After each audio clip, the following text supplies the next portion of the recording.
A Very Caffeinated Christmas by Evening Starbossa, read by Maria Chester. For this and other recordings like this, visit wonderfulworldofstories.wordpress.com or subscribe to my YouTube channel, Wonderful World of Stories. Chapter 1. A Visitor from the Attic.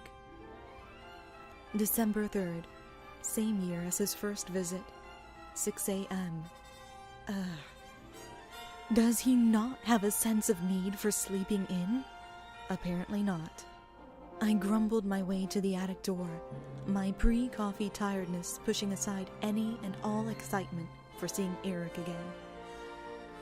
He was knocking at my attic door. At least he had the decency not to destroy yet another clothes hanger.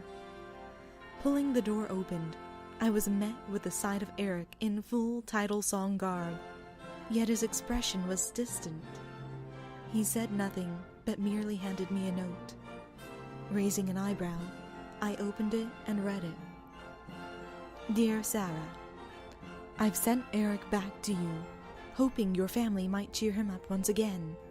He was doing so well, but with the approaching holiday, depression has set in once again. Marguerite and I tried everything, but he cannot stop thinking about Christine. I hope you have a wonderful Christmas. Take care. Sincerely, Antoinette Giry. I looked back up at Erik's face, noticing a small tear threatening to fall.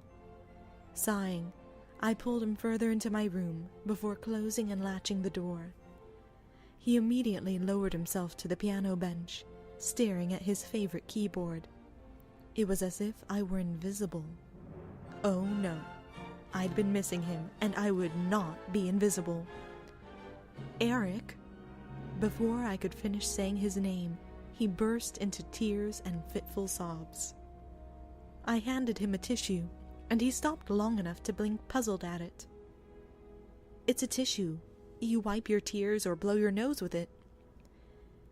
Will it last in the washing machine? No. You throw it away after you use it. It's not a handkerchief. A waste of paper. He shoved it away, and I sighed. Erik, now, don't I at least get a hug? A hello? And I've missed you? Perhaps I was being selfish and thoughtless, but he didn't seem to think so. As his arm slowly wrapped itself around me. I have missed you, mademoiselle. I have missed you all greatly. That's why I was feeling like this back in Paris. No Christine. No you. Part of me wanted to squee or melt at his words. How he was grouping me with Christine. But I wasn't about to jump to conclusions. Did you talk to Meg? At this, he slowly dropped his arms and his gaze. I did. She explained how she's always been curious about me. Curious. Nothing more. Are you sure about that? Of course I'm sure, Sarah. I told you, this isn't one of your FanFictions. At the absolute hurt in his eyes, I bit back tears and lowered my own gaze. It's only been a few months, Erik. Give it time. I don't want anyone but Christine, Sarah. I'm sorry. Very well. Deciding to drop the subject for the moment, I took a deep breath and looked back up at him. Now that you're here, though, I suppose you'll be wanting coffee. A trace of recognition flashed in his eyes then, and he rose to his feet. My dear mademoiselle, one can never be too heartbroken to manage one cup of coffee. A smile finally appeared on his face, and I returned it. All right, let me just get dressed. He was already on his way out of the door, and I quickly changed before accompanying him down the stairs to the kitchen. The early hour it was. I was once again the only one up, except the cats, and when they saw Erik, they scattered. I cleared my throat. Looks like they remember you. He smiled and nodded. Not many people do forget me, Sarah. Not even animals. Well, you are pretty unforgettable. I can't wait till the others see you're back. Well, Hope will be pleased to know I've cut down on my coffee intake. Good. Prices have gone up slightly, and with Christmas approaching, money's tight. Ah, about that. He reached into his pocket then, before producing another envelope. When I opened it, I nearly had a heart attack. Rolls of bills were stuffed inside, and it was a wonder how the envelope was still intact. I hope this pays for the damages I caused last time. Erik, how much is this? 50,000 francs. Why? Too little? No, it's... Thank you. As the room began swaying back and forth, the next thing I knew was Erik was gently lowering me to the floor before I passed out. And all I could think of was feeling like Christine at the end of Music of the Night. The scent of coffee filled my nostrils as I frolicked through the field of roses. Looking around, I saw that the roses were still red. But upon closer inspection, I discovered that the ribbons around the stems were brown instead of black. And then I thought, roses don't grow in December.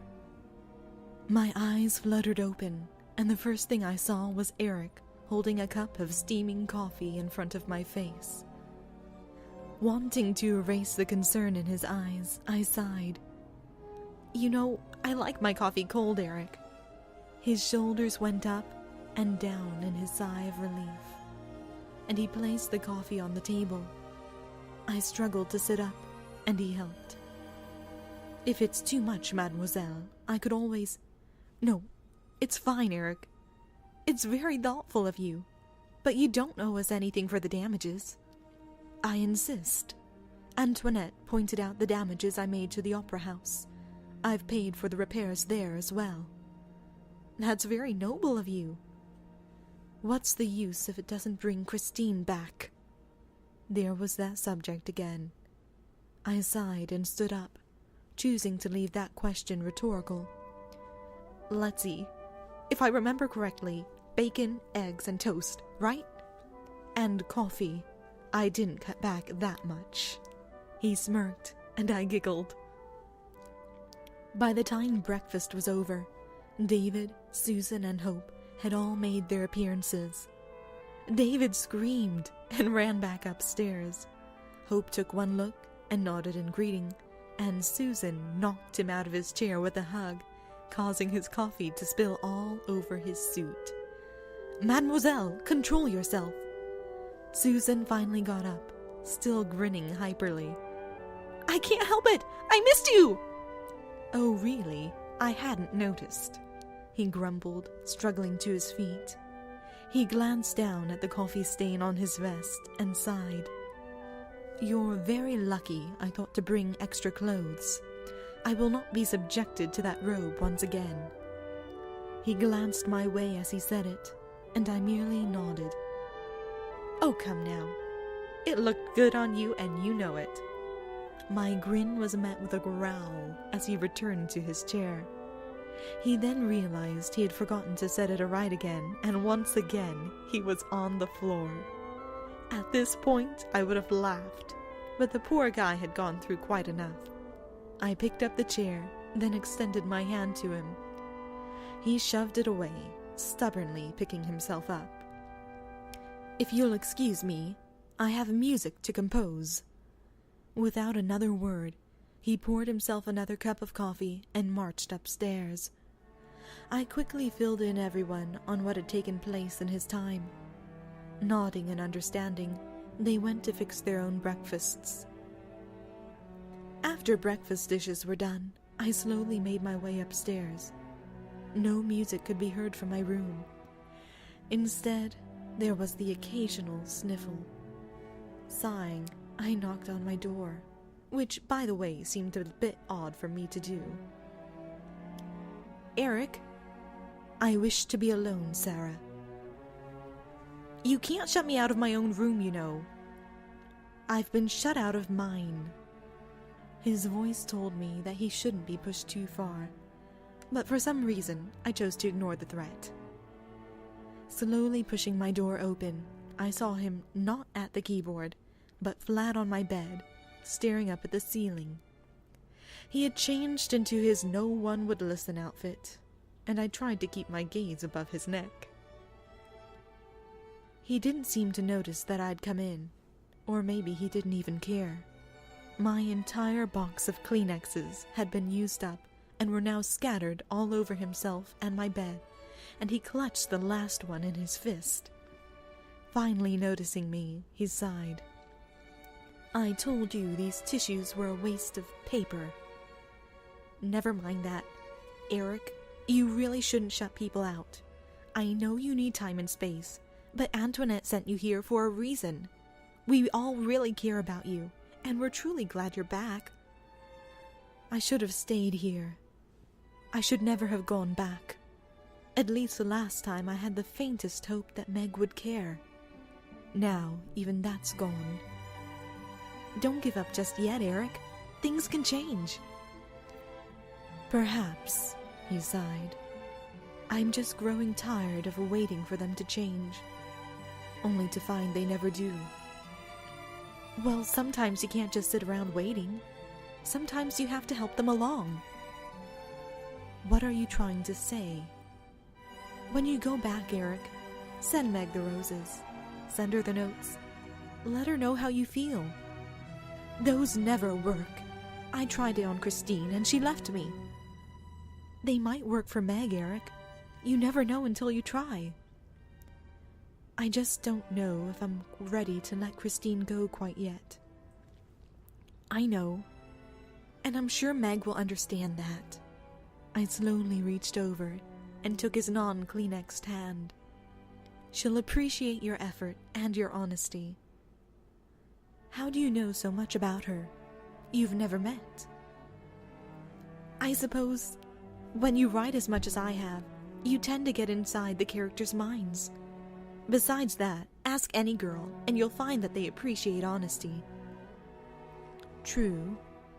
Do you think that's why Christine left me?" "That could very well have been one of the reasons, but I've learned that while it's good to learn from past mistakes, it's pointless to dwell on them." "And what mistakes have you made?" "Held a grudge. Grew cold to someone's apologies until it was too late. She ended up dying before I could forgive her. It crushed me.